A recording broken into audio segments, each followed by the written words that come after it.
अब ऐसे आ जाओ मैडम थोड़ा।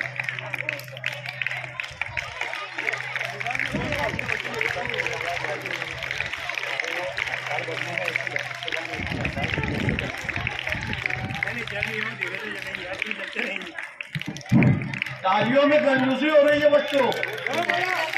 हमारे सभी मेहमान माशाअल्लाह तुम्हारे खेल कूद के प्रोग्राम में इस्तेमाल कर रहे हैं, इसके लिए तालियां जरूरी है।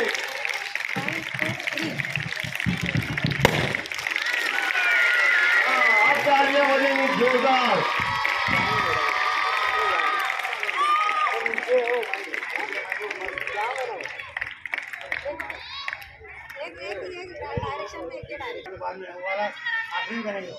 सब अपने अपने नशिस्त वाह वाह, हर ग्रुप हर रंग के बच्चे शामिल होते जा रहे हैं माशाअल्लाह। पीछे पीछे बहुत ही अच्छा नजारा इस नंबर 25 के मैदान पर, बहुत अच्छे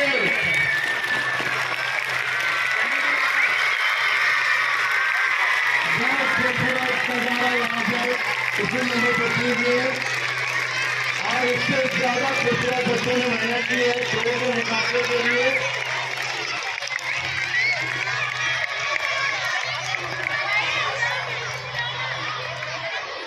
चल आ जाओ बेटा, मौसम वाली बच्ची थोड़ा आराम कर लो। व्हाइट और ब्लू वाले इधर आ जाओ, किनारे के दोनों बच्चे।